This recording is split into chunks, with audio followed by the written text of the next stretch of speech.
Sir Winston Churchill, November 30, 1874 to January 24, 1965, was a British politician and author, best known as Prime Minister of the United Kingdom during the Second World War. Churchill was famous for his stubborn resistance to Hitler during the darkest hours of the Second World War.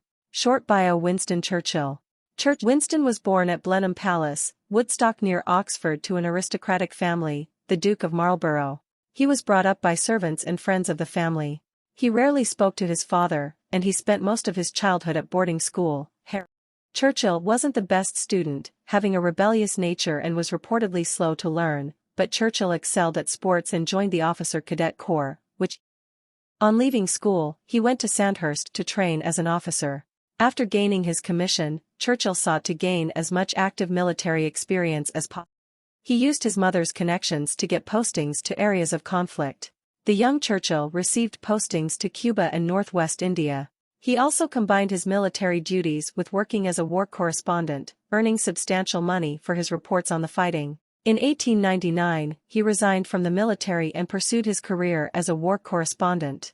He was in South Africa for the Boer War, and he became a minor celebrity for his role in taking part in a scouting patrol, getting captured and later escaped. MP. Churchill returned to the UK in 1900 and successfully stood as a Conservative candidate for Oldham.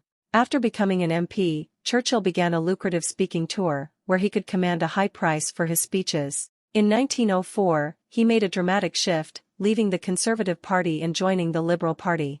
He was later often called a class traitor by some Conservative colleagues. Churchill disagreed with an increasing amount of Conservative policies, including tariff protection.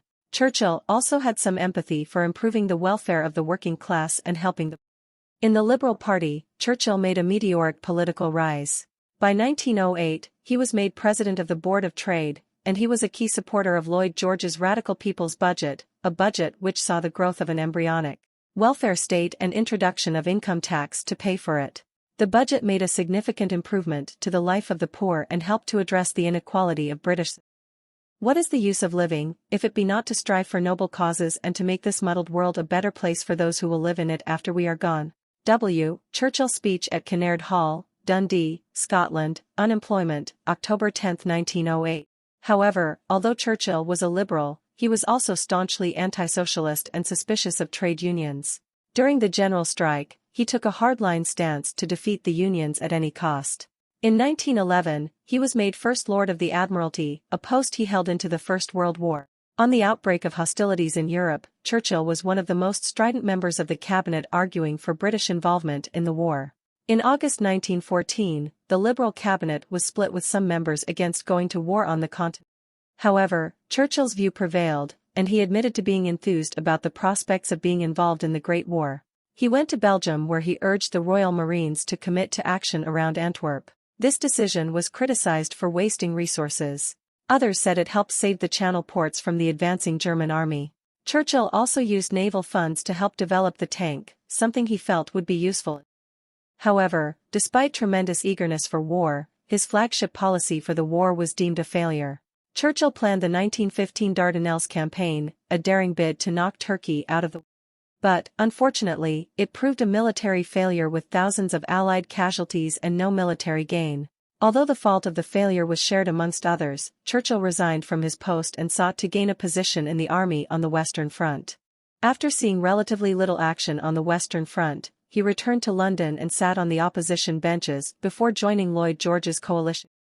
In 1917, Churchill was made Minister of Munitions, a job requiring strong administrative skills to manage limited resources during the war. Churchill was considered an efficient and skilled. At the end of the First World War, Churchill was active in trying to support the Russian White Army, who were trying to resist the communist forces which had gained control over the Soviet. In 1924, Churchill was appointed as Chancellor of the Exchequer by Conservative PM Stanley Baldwin. Under advice from many economists, Churchill made the decision to return Britain to the gold standard at a pre-war level. But, this proved to be damaging to the economy and led to a period of deflation, high unemployment and low growth. Churchill later admitted this was his greatest domestic mistake. The low growth and declining living standards contributed to the general strike of 1926. Churchill eagerly sought to break the strikers and defeat the trades unions.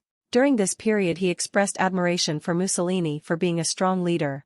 In the 1930s, his political eccentricities consigned him to the backbench, where he was a vocal critic of appeasement and urged the government to Churchill was often a lone voice in speaking about the growing danger of Hitler's Germany. He also opposed Indian independence and was a staunch supporter of the empire. After an unsuccessful start to the Second World War, the Commons chose Churchill to lead the UK in a national coalition. Churchill was instrumental in insisting Britain keep fighting. He opposed the minority voices in the cabinet seeking to make any deal. Churchill proved an adept war leader. His speeches became famous and proved an important rallying cry for a country which stood alone through the difficult years of 1940 and 1941. These early years saw the Battle of Britain and the Blitz, a period where invasion by Germany seemed like, "We shall defend our island, whatever the cost may be, we shall fight on the beaches, we shall fight on the landing grounds, we shall fight in the fields and in the streets, we shall fight in the hills, we shall never surrender." Speech in the House of Commons, June 4, 1940. Let us therefore brace ourselves to our duties, and so bear ourselves that, if the British Empire and its Commonwealth last for 1,000 years, men will still say, this was their finest hour. Speech in the House of Commons, June 18, 1940. Churchill, 1940 during air raid. After the U.S. entry into the war in 1942, the immediate crisis was over, and the tide of war began to turn. After the Battle of El Alamein, Churchill was able to tell the House of Commons, "Now this is not the end. It is not even the beginning of the end. But it is, perhaps, the end." From 1943 onwards, Churchill spent more time managing the uneasy Allied coalition of Soviet Union, US and the UK. Churchill was involved in many aspects of the war, taking an interest in all areas, especially the build-up to the D-Day landings in Normandy. Churchill also participated in conferences with Stalin and Roosevelt which helped shape the war and post-war settlement. With American money, Churchill played a role in avoiding the mistakes of the First World War as the Allies sought to avoid a harsh settlement and rebuild occupied Europe. In war, resolution. In defeat, defiance. In victory, magnanimity. In peace, goodwill. Winston Churchill, The Second World War, Volume 1, The Gathering Storm, 1948. It was Churchill who helped popularize the phrase Iron Curtain after he saw the growing gulf between the communist East and West. A shadow has fallen upon the scenes so lately lighted by the Allied victory. From Stettin in the Baltic to Trieste in the Adriatic, an Iron Curtain has descended across the continent. Speech at Fulton, Missouri on March 5, 1946. After winning the Second World War, Churchill was shocked to lose the 1945 general election to a resurgent Labour Party. He was leader of the opposition from 1945 to 51. But, under the Conservatives, he returned to power in the 1950 election, accepting much of the post-war consensus and the end of the British Empire. Churchill served as PM from 1951 to 55 before retiring from politics.